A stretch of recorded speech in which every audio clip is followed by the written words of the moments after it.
fungsinya mereka untuk arah penyakit yang ditimbulkan bukan dari gangguan kesehatan yang wajar.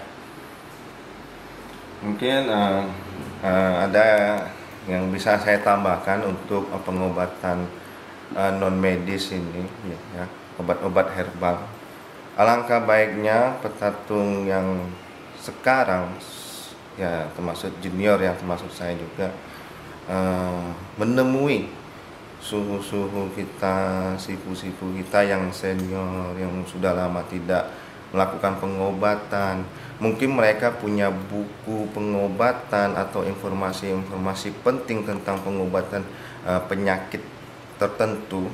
Itu boleh kita pelajari untuk kalangan kita sendiri, lalu untuk kalangan masyarakat luas. Nah, ini ngomong-ngomong lagi nih Bang Niko ya, ini benar sekali apa yang disampaikan oleh beliau ya kan. Nah, paling tidak merujuk lah ya. Jadi, merujuk kepada senior itu paling penting. Namun ada yang lebih penting lagi. Beliau ini setahu kita kan adalah seorang tatung juga pembisnis apotik ya. Apakah selama beliau ini tatung ini sudah pernah melakukan pendeteksian pasien itu loh? Untuk mendeteksi pasien saya kalau seperti ini sulit karena saya tidak mendalami tatung. Saya menerima tapi tidak berfokus pada tatung. Jadi jika ada pasien datang ya nanya sifu, ya kita panggil sifu datang.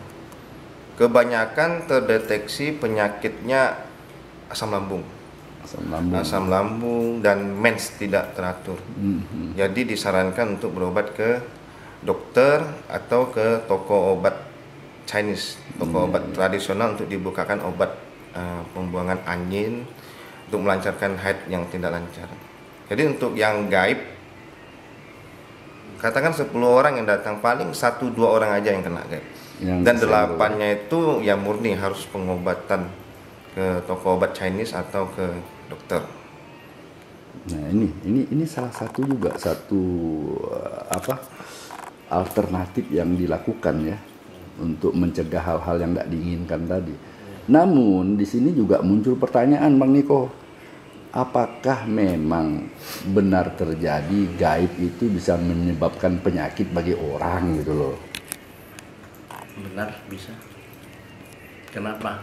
Karena gini, seseorang itu di dunia begitu lahir memang sudah ada takdir. Ya, takdirnya bagaimana mungkin yang Maha Kuasa sudah mengaturnya. Di samping itu kita begitu lahir kayak kita tuh bawa mobil mau keliling dunia ini. Nah mungkin suatu hari kita ke jalan yang beraspal yang luas nyaman kita bawanya, tiba-tiba sudah sampai ke perkampungan nggak ada aspal, berbatu-batu, berkerikil dan jalannya bertanah dan juga tidak rata, jadi jalan pun pelan. Nah ini kita merasa susah. Itu nasib ya. Itu namanya perjalanan kita itu nasib. Nah, kalau sampai ke arah yang kurang bagus berarti nasib kita juga sedang dalam keadaan kurang bagus. Jadi banyak masalah yang akan kita hadapi. Biasanya persenggolan dengan gaib ini karena nasib sedang tidak mujur. Karena kita kan tidak nampak dua alam. Mungkin sesekali tidak sengaja kita membuat mereka kesal.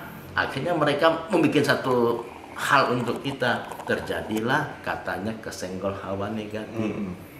Nah inilah peristiwanya Bang Norman. Jadi itu memungkinkan bahwa kita ini bisa sakit karena tersenggol oleh hawa negatif. Karena itu mereka tuh merasa diganggu atau terganggu, atau karena kita sih memang tidak sengaja. Ya.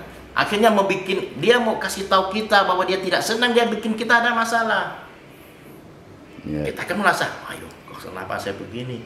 Cari sipulah, cari dewa yang bisa berkomunikasi dengan dia. Akhirnya katanya kamu begini ya, nanti kamu sekarang dia ngomong dengan yang si alam itu, kamu mau bagaimana supaya mau lepas?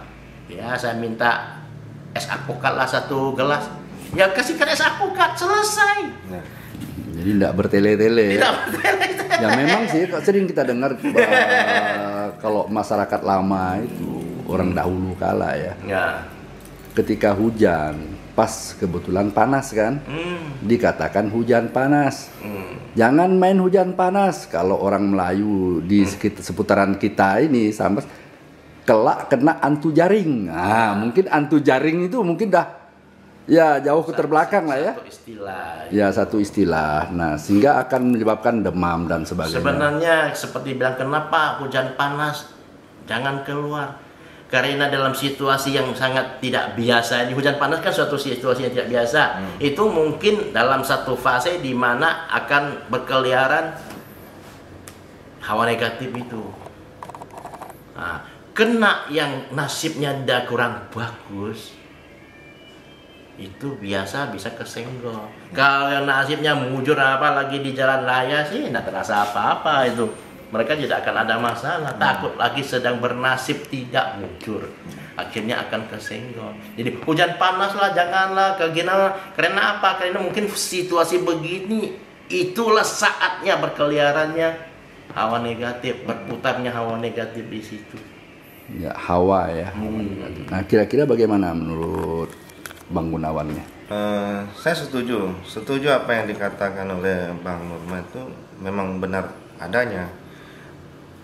Lalu kalau dikaitkan dengan ilmiah gitu ya, yang bukan gaib, mungkin kebanyakan orang berpikir mungkin dia lagi keringatan pas hujan panas, jadi ada perubahan suhu tubuh, langsung terkena ke hujan panas yang mengakibatkan orang tersebut demam. Mungkin itu dari saya, Pak. Ya jelas itu begini. Yang namanya kalau sudah kesenggol hawa negatif kan bikin satu hal tidak nyaman di tubuh. Ya, artinya betul. kita juga tidak sehat. Tidak sehat. Tapi tidak digubris. Kalau bertumpuk-tumpuk akhirnya bisa lari ke sakit yang sesungguhnya. Ya, betul. Kembali ke medis lagi juga itu. Harus hati-hati. Tapi bagaimana medis mengetahuinya, Bang Niko? Kalau gaibnya belum dibuang. Medis memang tidak bisa mengetahui. Maksud saya begini, sekarang saya kan misalnya si A nih kesenggol hawa negatif. Dia bisa bertahan, biarin. Akhirnya makin hari makin teruk. Makin teruk kan akhirnya mempengaruhi sistem tubuh kita. Akhirnya sistem tubuh kita ikut tidak bagus, tidak sehat. Jadi ujung-ujung ke dokter dideteksi ya sakit medisnya. Akhirnya yang harus diobati itu dua jenis. yang alam negatif, yang alam hawa negatif sama yang sakit sesungguhnya, dua hal sekaligus harus dilaksanakan itu. Ya, dua hal tersebut yang mana harus kita dahulukan. Sebenarnya kalau sudah terjadi begini, yang harus dibersihkan yang hawa negatif itu dulu, baru bisa. Kalau tidak selamanya itu tidak. Ya paling ya sakit sekarang dikasih obat, tenang sebentar, nanti kumat lagi. Nah, ini kan kebetulan ada sahabat kita juga tatung ya. Kita tanya, ini pengalaman tatungnya beliau ini gimana kira-kira mendengar atau satu statement dari Bang Niko tadi itu? Saya setuju. Pengobatan gaibnya itu boleh dilakukan duluan, belakang medis. Tapi dalam pandangan saya, lihat penyakit apa yang pasien derita. Misalnya kalau penyakit tumor, kanker serviks, kanker paru-paru, dan penyakit-penyakit serius, itu saya rasa harus ke medis. Disusul pengobatan gaib. Dua jalan nih sejalan pengobatannya. Berarti dua sisi ini harus dilakukan ya? Harus. Karena pernah beberapa pengalaman yang lalu ya Bang Niko ya. Ini seorang ibu-ibu setiap hari itu napasnya gitu loh bunyinya. Bebunyi gitu. Setelah didiagnosa, dilakukan pemeriksaan, pengecekan, ternyata beliau asma. Jadi selalu dikasih obat asma. Nah, ternyata tidak sembuh-sembuh. Setelah dilihat oleh orang pintar, tatung tadi, ketahuan ternyata di dalam tubuhnya itu tempat sarang sundal bolong. Setelah dibuang barang tersebut, baru lega. Dan alhamdulillah ya sampai hari ini katanya masih hidup. Katanya ya. Saya pun tidak apa istilahnya mengikuti perkembangan beliau setelah itu. Ini. Nah, berarti di sini satu kesimpulan ya, tinggal kita carilah yang mana yang terbaik, ke medis dulu atau ke tatung dulu atau ke alternatif lah ya, pengobatan alternatif dulu gitu loh. Nah, kita sudah bersyukur sekali bahwa ada sahabat kita ini selain punya apotik, juga beliau ini seorang tatung ya. Nah, tentu pakai pegangnya udah tahu sih, Bu, tolong cek ini sih, Bu. Apakah ada hawa negatif ini sih, Bu, ya kan? Oh, kalau nggak ada ya mungkin ya memang demam atau apa ya, penyakit medis biasa, ya tinggal dikasih obatnya ya. Kenapa? Sekarang kan kita perhatikan obat pada canggih semua. Tapi susah benar pasien itu melewati sembuh. Pada umumnya banyak pasien tidak bakal sembuh. Pulang nggak, perginya sehat, pulangnya ambulan. Nah, ini yang mungkin juga perlu kita sampaikan. Ya, cerita ini sih percaya tidak percaya ya kembalikan kepada masing-masing individu lah ya. Kami juga tidak ini hanya anggap aja sebuah kelakar aja lah. Sebuah kelakar yang juga tidak perlu kita perdebatkan. Kita cari kambing hitamnya apa segala macam ya. Nah, anggap aja ini sebuah hiburan ya, mudah-mudahan harapan kita ya bisa bermanfaat gitulah ya. Nah, ini kembali lagi beliau ini usahanya apotik tadi ya. Kita belum tahu Bang Niko di mana tempat usaha beliau nih, apotiknya nih, apa nama apotik mereknya nih? Apotik saya di Singkawang itu Apotik Benua di Jalan Yos Sudarso nomor 80, pas di depan Thunder Chicken. Oh, Di situ ya. Ya, di sana. Nah, kira-kira antara Singkawang Pontianak enak di mana nih kira-kira sih, Bu? Enak tinggal di Singkawang atau di Pontianak kira-kira? Banyak sisi saya lihat. Iya. Satu, saya lihat dari sisi geografis di wilayah Singkawang ini sangat luar biasa, potensial sekali. Dalam artian budayanya itu termasuk tatung ya, bisa menghipnotis negara tetangga kita untuk datang ke sini melihat. Bayangkan berapa pendapatan warga Singkawang ketika Cap Gome itu tiba. Pedagang kecil, warung-warung, hotel, tempat wisata, itu sangat menguntungkan kota Singkawang. Cuman benefit yang petatung dapat tidak sesuai yang mereka harapkan. Kita hanya melihat di kulitnya saja, kulit luar saja di kota Singkawang.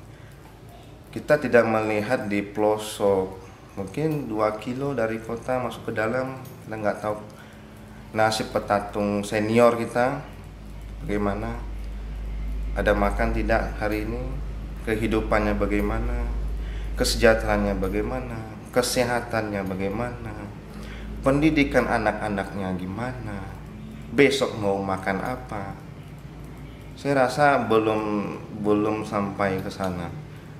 Mungkin ke depannya petatung ini ketika tampil di Cap Gome untuk memukau negara, mungkin ada pihak yang bisa memperhatikan mereka.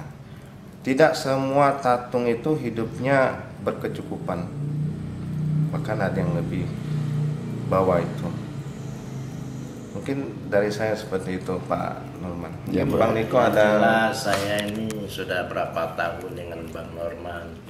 Saya spesialis mengunjungi tatung, mau masuk pelosok, mau naik gunung, di tepi jurang kami juga datang. Memang rata-rata kehidupan para sahabat tatung kita masih sangat memprihatinkan.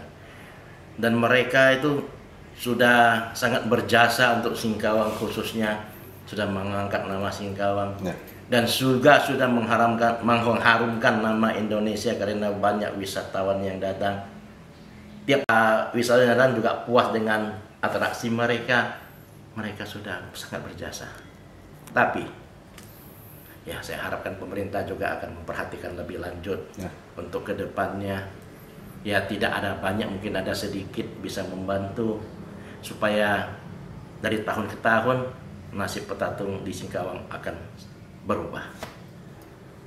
Nah, sahabat-sahabat, inilah perbincangan hari ini kita dengan sahabat tatung kita yang memang pendidikan sudah tinggi dan juga satu pebisnis. Semoga suatu hari dia tuh di bidang obat, dan Sipu tentu datang juga mengobati orang, nanti herbal dengan medis bisa bersatu ya untuk menanggulangi masalah kesehatan di wilayah kita ini. Nah, dan kepada sahabat-sahabat yang suatu hari ya mungkin datang ke sini ingin membantu para sahabat tatung ataupun ingin melihat bagaimanakah proses tatung di Singkawang, jangan ragu-ragu sahabat, silakan. Pasti ke Singkawang.